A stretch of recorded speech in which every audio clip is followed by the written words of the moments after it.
Oh, you damn right. It is the Modcast for Texas, Georgia week. Jeff Ketchum, the boss, off doing boss things today. As you can imagine, it's kind of a busy week when Texas plays Georgia, a historic matchup. I'm Chad Hastings filling in for him, and we've got the other three mods you're used to ready to roll. Anwar Richardson, Jason Sukamel, Alex Dunlap, ready to go. Texas thrashes OU. Even though it didn't even require an A performance. And now we get ready for Texas and Georgia. Gentlemen, I hope you're doing well on this beautiful Tuesday. Everybody good? Everybody rested? Everybody ready for a crazy game? I don't know about rested, but good and ready for a crazy game. Yeah. Right. Let me start the discussion this way. Show of hands. Anybody think they may pick Georgia to win the game? I don't think I'm going to. Okay.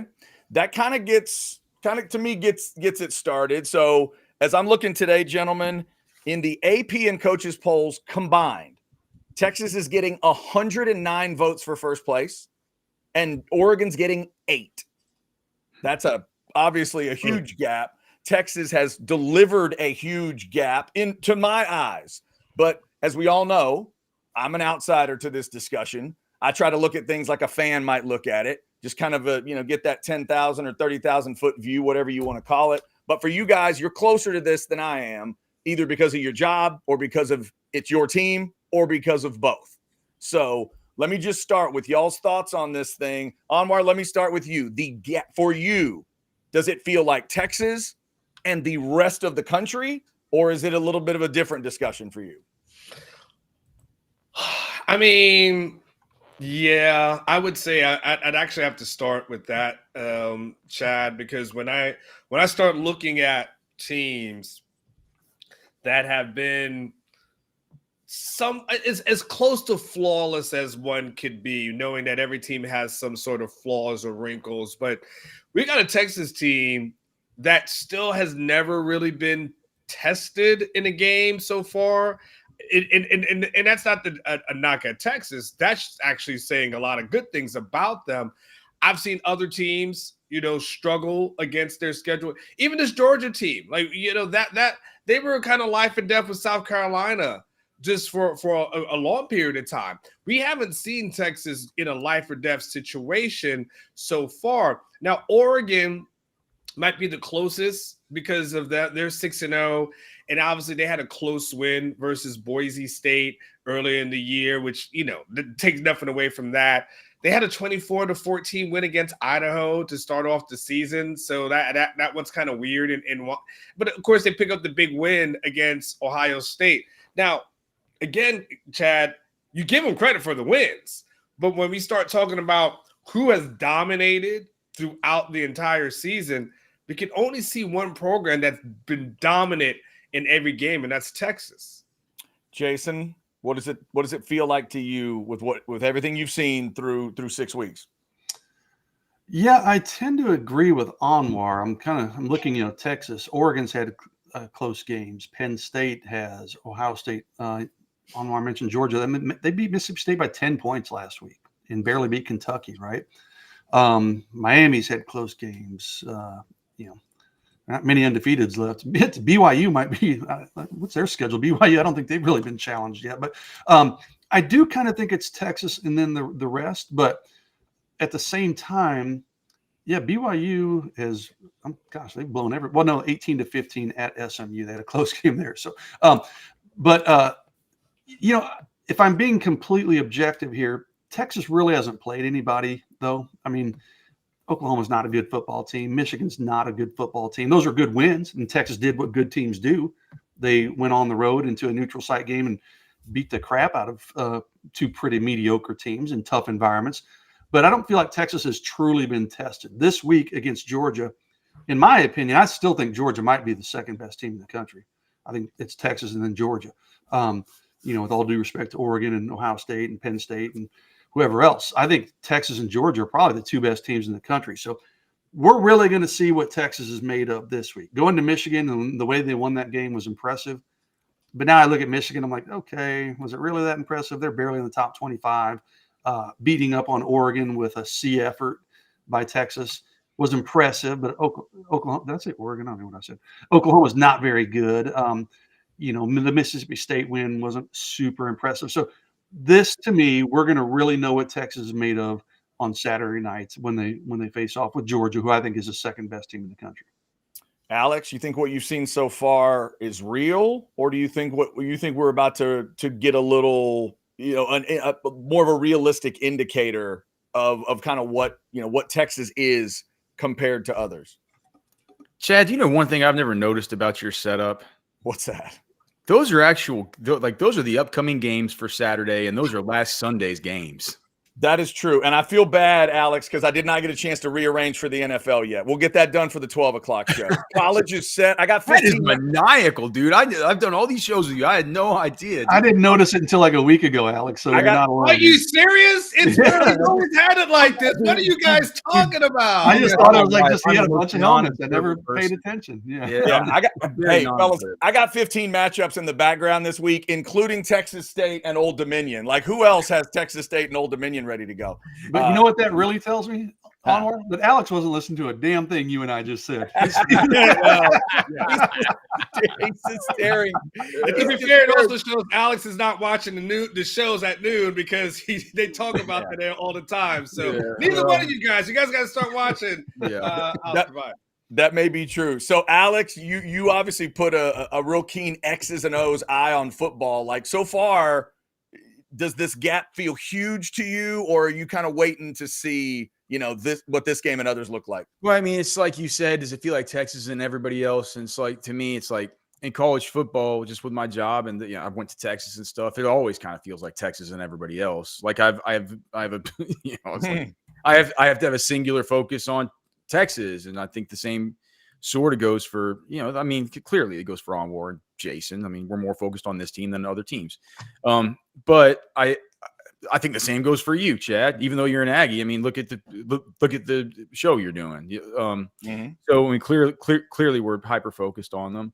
With that being said, with that hyper focus comes some historical context. And when you just look at this team, what it's done and its efficiency, just from a player to player basis, just the personnel that Texas has this year, it's on a historic level, at least for the last 13 years that I've been doing it and charting the games and doing the grading and stuff like that.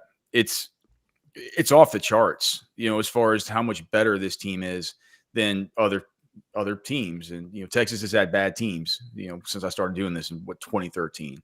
But so I can compare it to those teams, but I'm kind of with Jason in that one, I think that they deserve more credit for the Michigan win than saying Michigan's bad. Michigan's 4-2, and I get, they've had, they barely beat Minnesota. I think they just lost to Washington. But that's a good, that was an early test against a good defense, against just a sick defensive coordinator with good players. And I know that the offense was, it was nothing to worry about. And like in context, if you look at it in context, it probably isn't the Michigan team that people are going to look back on and say, those were the good old days. But it's a quality win. And then I think Oklahoma, everybody was hurt, but it's still, man, it's a Texas OU game. You go in and you do exactly what's expected of you. With that being said, you look at the other teams and all the one-loss teams in the SEC. Some of these teams, Georgia has the loss, but they came really close to having a loss, 13-12 versus, was that Kentucky? Yeah. And then they, you got South Carolina just continuing to give everybody scares and, deal out, 3-point games and all these close games and stuff like this. LSU, I think right now, probably if they had to play it over, was that USC that they lost too early in the season? Yes, I think if you ran it back right now, they would probably win that. So I mean, but Texas hasn't entered into the fray. If we're not considering Oklahoma to be a good SEC football team, and I think we can all say that Oklahoma probably right now is a mid SEC football team, right? Most of these teams that have the one loss on their schedule have gone up against one of the ones that we would say is good, like an Ole Miss, an Alabama, a Georgia, a Texas, and then I don't know where you would consider a Tennessee at this point, a Mizzou at this. I don't know what to make of Mizzou, but it feels like everybody else has kind of faced one of those that whenever. Gosh, I need to get my SEC rankings in to catch. I forgot to do that yesterday.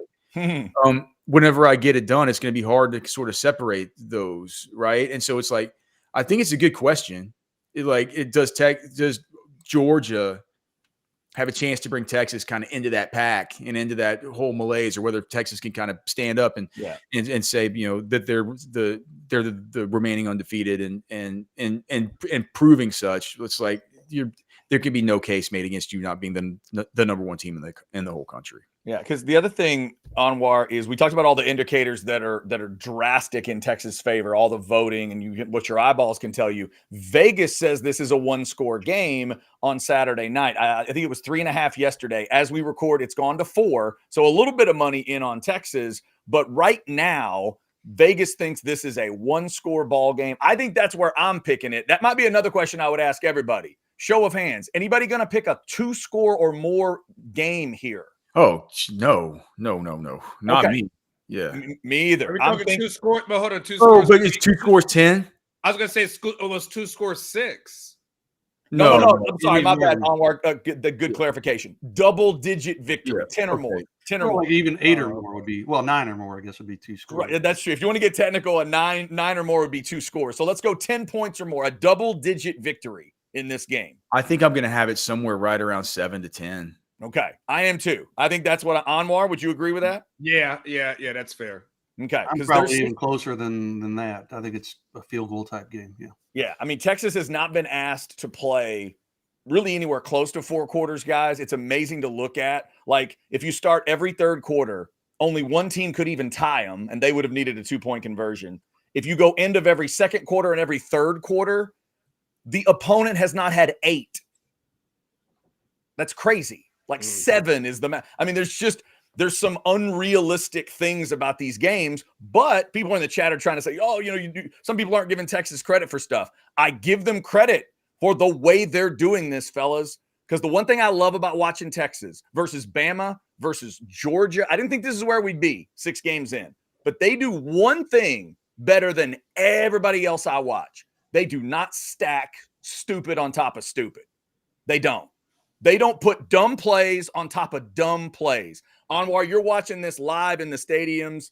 Tell me if I'm wrong. Defensively especially, but even on offense, this team does not link together dumb plays like I watch other teams around the country do. Yeah, that's a fair point. I hadn't thought about that, but you are correct. Like you don't see, one pass interference after another pass interference kind of thing. I think there was a game where they were the offensive line was kind of skittish a few weeks ago. I can't remember which one game that was, but outside of that, though, you don't see themselves just killing themselves because of penalties or, and killing themselves on drives because of those things. So you're right. They do play smart. They are disciplined. I think that's the word you're maybe looking for. They are a disciplined football team. But, the other thing too, Chad, I think the one thing that this team does well, more so than I've seen the other teams, is week in and week out defensively, they play top notch. Like they're playing top notch defensive football. On all front end and the back end, they do a good job. In order for somebody not to be somebody to say that you haven't played anybody, well, you have to make them look that way too. Like you have to show up and make them look like they're nobodies. And, for instance, like in Alabama, we haven't seen Alabama do that consistently. They made USF look like somebody for about 3 quarters, Chad, before they finally pulled away from my poor Bulls, who started making one dumb decision after another, right? Yeah. But we've seen it with other programs. Again, Georgia last week, I said South Carolina. I meant to say Mississippi State. They were in that thing, and if South Carolina, Mississippi State, if they just have quarterbacks that can complete passes, like these things are just different. It's kind of amazing how many bad quarterbacks there are in college football, though. Whenever you watch it, so you're right. They're a really good, smart team, disciplined team, and so waiting for Texas to melt down is one thing, but defensively, Chad, I think that's what separates them. Because each week they do a great job of neutralizing whatever a team's strength may be. Yeah, and Jason, one of the things I like about that is, that you go all the way back to when these teams played in that bowl game, and coming out of it, there was just so many excuses on the Georgia side about why Texas had beaten Georgia. And I always remember thinking, like, wait, a Georgia team wasn't fully prepared for the Sugar Bowl. That's kind of your fault if you're Georgia. In this case, I'm watching them play Mississippi State, and they could have kicked their doors in. It was 31-10, I believe, at one point. And for the rest of the game, it was just kind of sleepy for Georgia. And they gave up some big, long pass plays to Van Buren and that Mississippi State offense. Y'all saw that against Texas. They're not awesome, and Texas didn't allow those things. So it's also, like Anwar's saying, it's about how it's being done. I've watched Bama let teams breathe. I've watched Georgia let teams breathe. I've watched LSU let teams breathe. But Texas doesn't really let anybody breathe, especially on that defensive side. I mean, hell, all the sloppiness of the Texas offense in that early part of the Oklahoma game, I don't think any of us ever felt Texas was in danger because of how good that defense was clamping down. Yeah, and someone mentioned that in the chat too, but you're spot on. I mean, Texas has a suffocating defense. Okay, maybe the way some of these other teams don't, but they also have their offense hasn't been flawless, of course. I mean, we saw it against Mississippi State. We saw it against Oklahoma, certainly last week for stretches of that game, but it's still good enough. The offense is good enough. It's going to, even if it starts off slowly, it's going to have its moments where it's going to break out and, they're going to get into the 30s, but that defense is suffocating every single week to the point they just don't let you kind of combine those factors. A pretty good offense, it's gonna have its explosive moment at some point. You just know it's coming against a suffocating defense that plays 60 minutes. I mean, you saw it last week against Oklahoma. They did not want to give up that last touchdown. I think was it Mississippi State was similar where they I think they were driving late in the game. They tried to keep them out. They did a good job keeping out of the end zone. But yeah, I mean, defense is a great equalizer. Offense can have off days, right? But it's kind of like the speed. Speed doesn't have an off day. Effort shouldn't have an off day. A defense is not. I mean, they can have an off day to some degree, but that defense for Texas, I mean, we haven't seen it yet. They've showed up every single game. I think they're going to continue to show up. They're going to get tested this week against a good Georgia passing attack and a good Georgia offense. But that's a Texas defense that just shows up every single week. And I keep using the word suffocating, but it does. It just chokes the life out of these opponents. And I don't think we've seen that from the Georgias of the world and the Alabamas and the LSUs of the world. So this is a different Texas team, I think, than we're seeing from other teams around the country. Now, can they do it the rest of the season against the Georgias of the world and through the rest of the SEC play? We'll see. We'll get our first answer to that obviously on Saturday night. But so far, this has been a really, really good Texas defense. It they just kind of break the will of the opponents, and then it's just a matter of time before the Texas offense takes over too. And the other thing too, Chad, just kind of building off of that, no matter what people think of the offense and what it could have been and how it's almost like nitpicking at that point, because you're nitpicking a 31-point win, right? Mm-hmm. Like, at the end of the day, it was a 31-point victory, and it wasn't like, well, they got 14 points from the defense off of turnovers, right? So the offense still was able to score, right? There is that. And again, when you start talking about dominating performances, I go back to look at Georgia and Kentucky just a few weeks ago, Chad. That was like a 13-12 game. Like that was, and Kentucky's offense is horrible. Like they literally have a horrible. They have a really good defense, but they literally have no offense. And Georgia found themselves literally in a life or death game where their offense, whatever you want to say about the Texas offense, Kentucky and Oklahoma are probably a little similar as far as kind of a good defense, really bad offense, and Georgia struggled there, right? But we haven't seen, so we didn't see the same thing. So whatever anyone thinks about the offense, 31-point victory, you did not. If it was that, that 13-12, I'd say, oh, snap. Overall, though, that's why Texas has been so good. Yeah, that's a good point. It's a modcast on this Tuesday. Texas and Georgia, evening kicks, 6:30 on Saturday. Game day's coming to town if you hadn't heard that one. By the way, Reese Davis on the Outsiders this week. Chance Mock figured that one out. I'll let you go back and look at those stories. That should be an interesting visit on Wednesday night with Reese Davis. We want to thank a lot of our great partners, and it's always seems to start with Specs. Let's give Specs their love. Over 300 folks in the Specs chat. Here's Lisa. Specs same-day delivery can save the day with our Specs app or online shopping. From world-class wines to hard-to-find spirits and craft beers to gourmet foods, delicious snacks, and spectacular sweets. It's Specs. Cheers to savings. And, of course, if you get us a super chat, it will go right to the top of the list. Also, thanks to Daily and Black, the sponsor of the Modcast each and every week. Alex, I think it's safe to say that the best quarterback Texas has faced so far is coming to town this week. I know, huge limb. Talk to me about Carson Beck, what you like about him, and then from a draftable perspective, like what is Carson Beck to you as he comes into this game? How good a quarterback is this Texas defense facing this week? I mean, he's got prototypical size. He's got he's like people. I mean, even me at SEC Media Days, just walking around, seeing him walk around in that. Is that a lobby, a concourse? What is it? What I don't know. A little of both, but yeah, big hotel lobby, sure. Yeah, I don't even know. Just seeing Carson Beck walking around. I mean, you guys saw him. He's like looks like some kind of John Elway, right? Just giant, just a big dude. He can sling it. I don't think his arm is the strongest that I've seen. But think he has good velocity on the football. Obviously, good timing, rhythm, pace. He's a good quarterback. He's a quarterback that's capable of doing most everything that I've seen that they've asked him to do as far as making the throws. Right, accurate, just good. What did he throw for? He threw for almost 400 yards last week. 459. Yeah. 48 attempts surprised me. Okay. Yeah. Gosh. How many different receivers?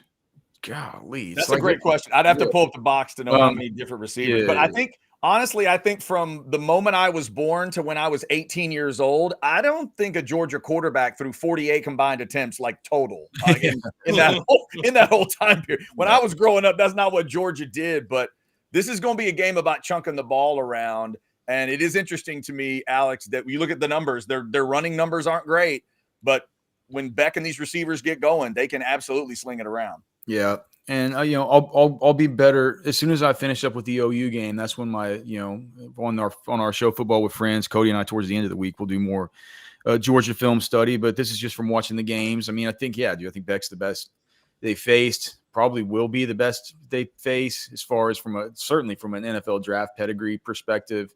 I think that Diego Pavia, I know it's probably I think Diego Pavia is going to pose an issue just because he's just a baller. It's just hard to deal with.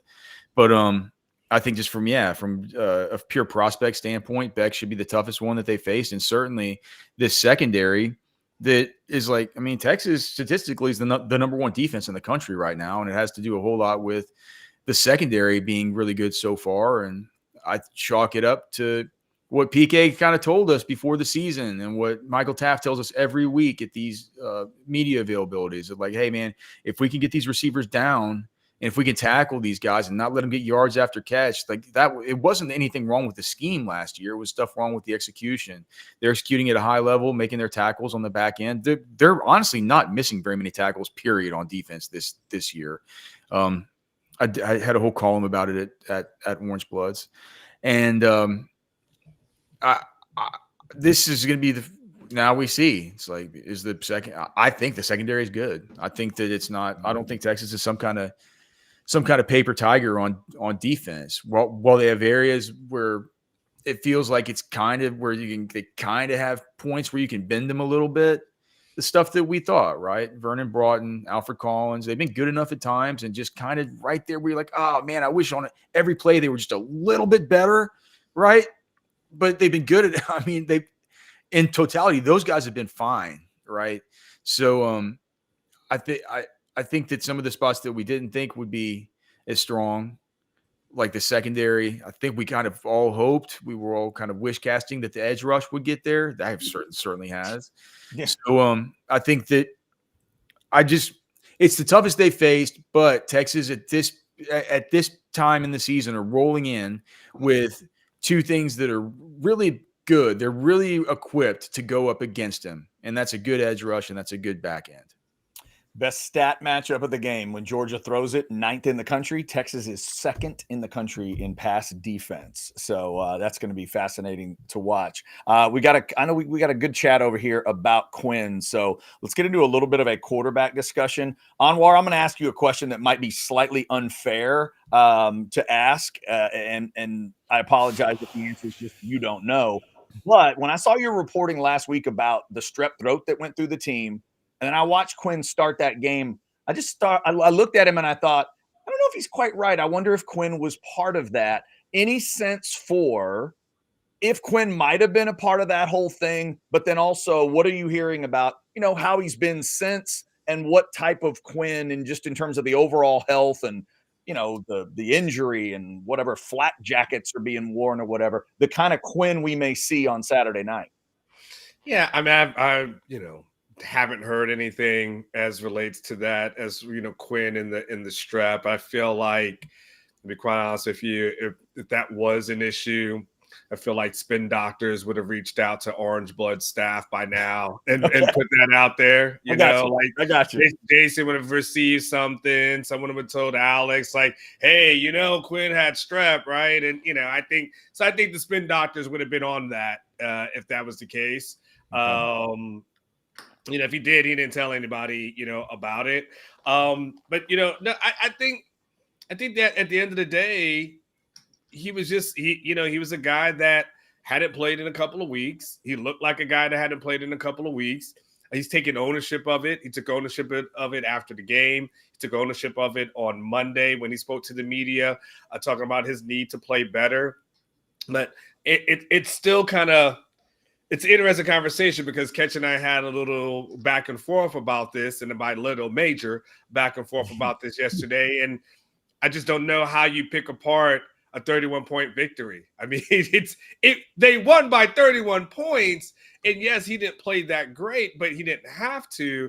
Is a difference if that performance kind of affected the entire team. I think for overall, and again, we'll see what happens this upcoming week. Usually Quinn shows up for the big games. I haven't really seen too many games that Quinn has played in, whether it's been the Alabama game, the Big 12 championship game. We can go back and forth about the Washington game, but he did give him a chance and an opportunity to win that game as well. He gave him an opportunity to win the Oklahoma game the last year, right? The Michigan game this year. Quinn has shown up when he's needed to. And so, I still have faith in that guy. I don't there's nothing about a few quarters that's going to somehow just override what I've seen from him for the last 3 years as far as growth and development is concerned. Jason, what kind of Quinn do you think we're going to see this week? It's been 18 years since there's been a game like this at DKR. Ryan Williams wasn't even alive when this happened the last time. What kind of Quinn do you think we're going to see under those lights in this moment, Georgia coming to town? Yeah, I'm with Anwar. He shows up on the big stage and plays well. I think it's going to happen again, and I think he knows it has to happen this week. Carson Beck's going to get his yards, man. They got a trio of good receivers. They spread the ball around. Texas is number 1 in pass defense, right? Is it a close?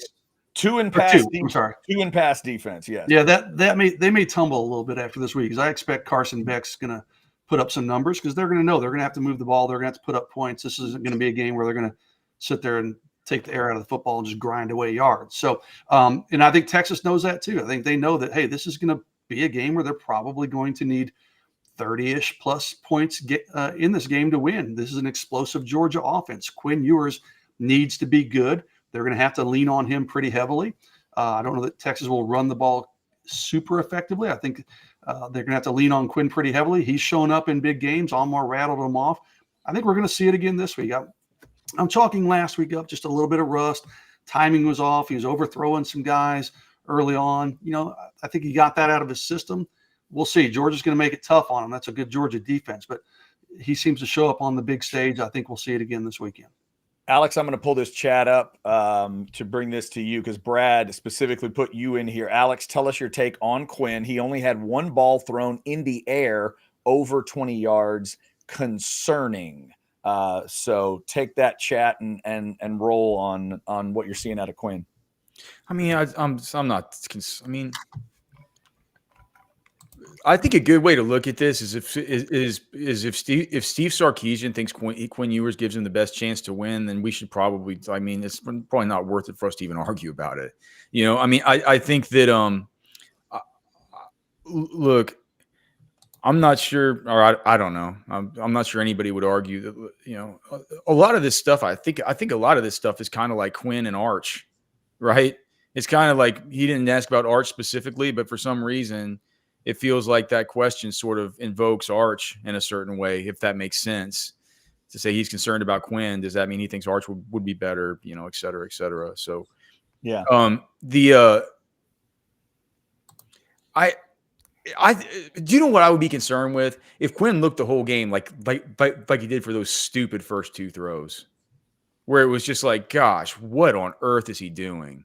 You know, it's like it wasn't a whole game of gosh, what on earth was he doing? And to a certain extent, you know, I know that it's an RPO advantage throw offense, and sometimes you can kind of call your own shot, but a lot of the time, you know, coach is in his ear coming up into the snap, you know, until the final 15 seconds before it, and they have an idea of where the football is going to go or what the look is and stuff like that. So I would say that we can't just say that Quinn was just calling his own shots, not to, you know, only have one ball that traveled more than 20 yards in the air. So, I mean, I'm not concerned about Ewers, and I would say that if something were to happen to where he is something, you know, he's banged up and we don't know about it, or, you know, something's going on that we don't know about, that, you know, the fact is Texas has a really good backup that they can go to. You know what I mean? So my level of concern with the quarterbacks is very low. Gotcha. I've been trying to look it up. Mm-hmm. If you look at it, majority, especially NFL passers, they're not throwing the ball in the air, you know, 30 and 40 yards. I mean, the majority of those things are smaller chunk plays. I've had the stats somewhere on my phone. I just can't find it. But people, the majority of times when you're passing in the NFL, it's not you're not going deep all the time. Like that's very rare. A lot of Aaron Rodgers Hail Marys like last night, Omar. Yeah, right. Not every one of them travels that far. And a lot of times, guys, fans do get into that, you know, chicks dig the long ball sort of thing. Like sometimes football fans get into that. They love to watch the ball fly through the air a long way, but that is not always how you win games. What did Sark say about Arch? He was like, yeah, you know what? He kept trying to throw the ball too far. He's got to be able to take the checkdowns. Like that's a Sark system. You know, when the shot plays are called, he calls it. But outside of that, like even he was like, hey man, he got to stop trying to throw that ball too damn far. Like that's not what we need. Yeah, it's crazy. Like, you know, Alex knows better than anybody breaking stuff down for college to the NFL. The old story, Jamarcus Russell can get on a knee and throw it 70 yards. Like, well, who cares? So that's a circus. It was definitely helpful for Patrick Mahomes that day in Lubbock, though, whenever he did that stunt. That's fair. Yeah. That's fair. Yeah, that is fair. Tracy throws us a super chat, $10, a buy or sell. 105-213 versus Bama, the largest crowd. Texas will break that record this weekend. I might break it in number of recruits going to be at the game. That's a lot of studs, man. That might be a buy. And then number 2, Georgia-Bama had 11.98 million viewers. Texas-Georgia will surpass that. For me, that's an easy double buy, fellas. What about y'all? Yeah, man. It's of course. I think so. That Georgia-Bama, listen, I don't think the Texas-Georgia game is going to match up to the excitement of that Georgia-Bama game. So maybe a lot of people tuned in the fourth quarter after that game got so interesting. But this is such a marquee matchup, and it's not saying Georgia-Bama's stale by anything like that, but this is a new, fresh matchup. Mm. So I do think you're going to have more of a national audience too. So I'm with you, Chad. I'm buying both of those. And that's a great point, Anwar. It is a little newer and fresher, but also it's just got that Texas brand on it. I mean, all the people around Tuscaloosa, Athens, Baton Rouge, they may not want to say it out loud, Anwar, but they know deep in their soul that whatever they are, Texas is just a little bit more, especially when they play like this. So I'll be noticed you didn't put College Station in that group, Chad. I'll be shocked. Yeah, to me, those fans right now aren't on that level. No, I'm joking. Yeah, that's not a fan base that needs. I understand they're undefeated in conference. They need to handle some business before they get to that point. The thing about Texas is that they will bring in the average fan, and so that's the difference between them and anybody else. It's like if the Cowboys are playing in a marquee game, they bring in the average fan who maybe that doesn't follow the NFL week to week, but they know about the Cowboys. The Texas brings in average fans, because I know that I get now, I get text messages from long lost people like, oh man, Texas is so good. They're doing so good. And they got average people who are not like, this is not what we always do watching. And I think that's why, Tracy, like this thing will probably break, a lot of records. If you're the SEC, you got to be pretty damn excited about that. I can tell you that. Yeah. Do you know how that's kind of, I mean, it's kind of apropos of nothing, but do you know how that is calculated? It seems like you'd be a guy that knows how that works. What do you mean, the viewers or the crowd? Yeah, is it at the end of the game where they do it, or is it just people who turn the game on during the game? Or if I'm not mistaken, Alex, they have multiple ways of doing it. So they'll have a total viewers. They'll do viewers at any given moment, but they also break it down to like if it's a close fourth quarter, they can tell you how many people will be tuned in that fourth quarter. Because I would say Georgia Bama probably got some extra eyes. People saying, "Oh gosh, this is getting close," or do you know what I'm saying? Like, right, exactly. Yeah, I think overall that's probably the way it works. So if this is a blowout game, one way or the other, you might have less, but still with that Texas brand name on it, add in the Georgia brand, because this is historic on so many great levels. I've pointed it out. Only number 3 for a top 5 at DKR. Way back in the day in 1970, it was Arkansas, who had some clout back then. In 06, it was Ohio State. They've got some clout too. This is Georgia coming in. So you got those two brand names. You got a top 5 matchup. Yeah, I'll be shocked if it's not the most. It'll be the most viewed game of the year. Whatever Oregon and Ohio State in town. It's like, yeah. It's going to take over all of them as far as I'm concerned. I'll be shocked if it doesn't. Tracy, thank you for that super chat and throwing us a little love. We do appreciate it, talking about record crowds and kind of a record-breaking type of game. Also, before we wrap up, Jason, I know we'll get into it a little more with the recruiting hour. I know you and Anwar got into it a little bit with the old-fashioned. The recruiting angle on this game is silly. It might actually be shorter this week for you to tell us who's not coming. But in terms of the way that's building up, obviously a truly historic weekend for Texas in the recruiting world. Yeah, I mean, virtually all of the commitments have confirmed pretty much every one of them. So those guys are going to be in. You're going to have official visitors in Joseph Mbachu, Jonah Williams. The 2027 list is really where things get really meaningful. I mean, let's say that, or 2026, excuse me.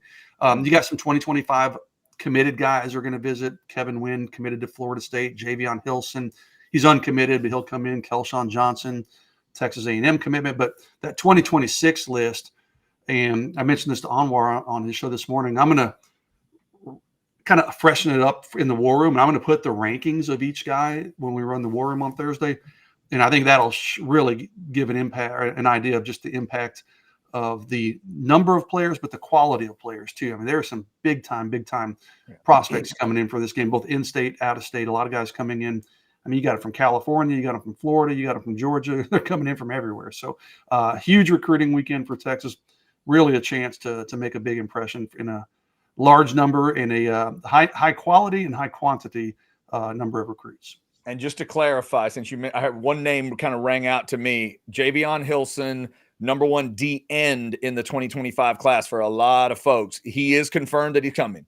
Yeah. Javion confirmed it a few weeks ago. He's been quiet, but I actually talked to Texas commitment last night, or not last night, I guess it was Sunday.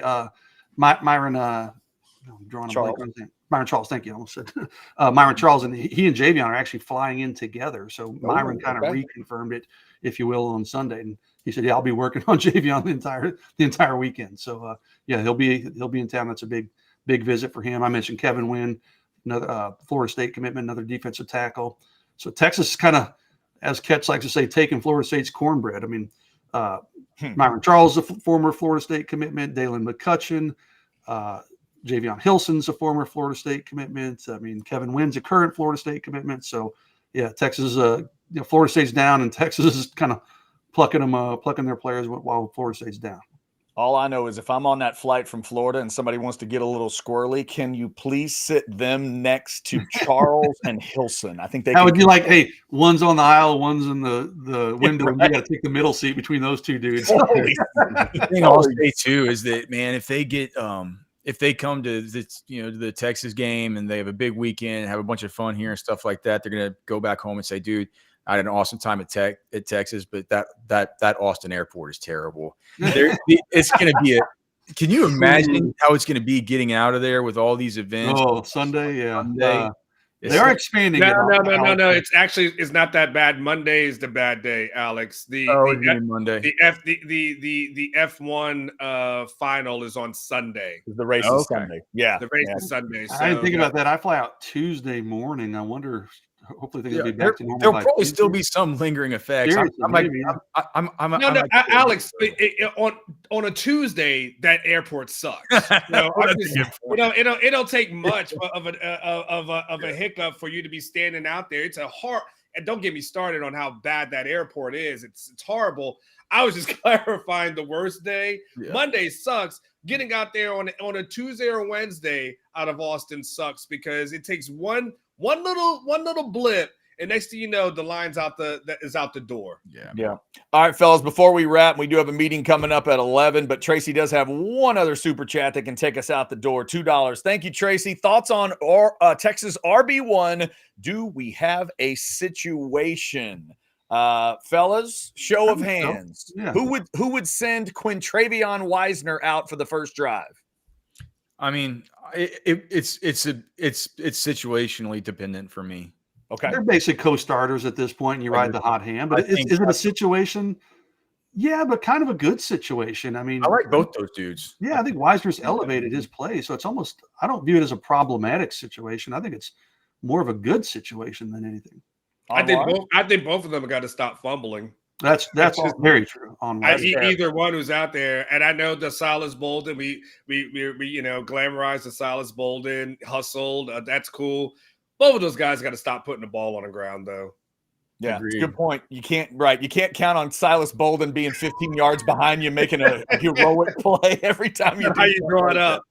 Hey, real quick, I want to address this comment from Sark After Dark. He is not coming in. Peyton Houston, the quarterback out of Louisiana. Sark After Dark. He's actually going to a Tom Lemming photo shoot. I think it's like in Mississippi or something. So, wow. Damn it, Tom Lemming, Peyton Houston's an elite quarterback. He'd probably be here if he wasn't already committed to go to this. What is a Tom Lemming photo shoot? He just gets some recruits together and takes pictures. I don't even know. Tom Lemming, like way back in the day, was like a big national recruiting guy, but I don't know what he does. I don't know if he does. I don't know what he does with these pictures or the information because I don't ever hear or see him reporting stuff. So I don't know what the hell is going on. So reporting, and all he does is take photos of teenage boys. I'm not exactly sure what he does with the information and the photos he gets. I don't know, but I'm sure he's got some words he uses them. But yeah, Peyton Houston will not be at the Texas game. I did not have "Damn it, Tom Lemming" on my bingo card for the podcast today. That was fantastic. Nor the teenage boy reference. There was just all kinds of stuff going on here at the end of the show. All right, everybody good? Anybody else got anything they want to add in at the end? A little spice, something at the end. Cherry on top. All I just want to say is I know everybody gave me crap about my power rankings last week. And Jason, I heard you on the show. and all I gotta say is, you may not be sold on my Vanderbilt number, fine, but all I gotta tell you is that Alabama surely isn't what they were supposed to be. So all you guys, I'm probably gonna end up being proven more right than wrong. But I'm just saying, everybody piled on me last week, and I just feel like it's just kind of, come off. I did put Vandy up to 6th in my rankings on. We're up from 10th. So I'm coming around slowly but surely, but I don't have them quite as high as you. Anwar, you get those blinders on. You stay focused on what's ahead of you and not what's behind. You give Vanderbilt and A&M all the love you want to give them. I am not going to be on you on that. You do whatever you need to do. More importantly. So anyway, I just that's my final thing. Like when I saw Bama do what they did, and then I saw Vanderbilt pull off another SEC win, I'm just like, I can't help it if I'm good. I don't even remember. When did I say that, Almer? Was that the post-game show or something? Post-game show. Okay. Yeah, right. Because I said something, and then Catch was like, "Oh, don't worry, we gave you your props earlier." And I was like, "He goes, you don't you worry." Well, first of all, there were no props given because I went back. No props. No the props. opposite And of then props. you're like, there was Onward with his stupid ass Vanderbilt number 2. And I was like, really? This is the props? Yeah. The Catch needs to look up what props means. I was like, I don't think that's props. But Vanderbilt's. All I got to say is Alex Dunlap's Diego Pavia's are doing the damn thing. That's it. If you haven't got I feel bad because I didn't get on Alex's prize picks for Diego, and now I'm sure prize picks has adjusted. So he's been an old friend, and dude, they still don't adjust. They still put him at 42.5 rushing yards every game. It's just the stupidest thing, dude. It's the gift that keeps on giving, dude. It's been given for going into 3 years now. It's just amazing. Make sure we're peeking at that one if you're doing prize picks. All right. Thanks, everybody, for liking and subscribing and getting those notifications. And, Tracy, thank you for those super chats today. Headed up towards 500 folks in the Specs chat as we get ready to close up. House Divided coming up at noon. Football with Friends with Alex and Cody coming up at 6. By the way, in case you don't know, we'll give them a little quick love here. Coming up this Friday on Football with Friends, as we lead into the big Texas and Georgia game. They're out at Texas Beef Traders, 5:30 to 7:30. Check out the show this evening, and they will tell you even more about it. Thank you all for jumping in on the Modcast. Until next Tuesday at 10 a.m., it's the Modcast, and this is Orange Bloods Live.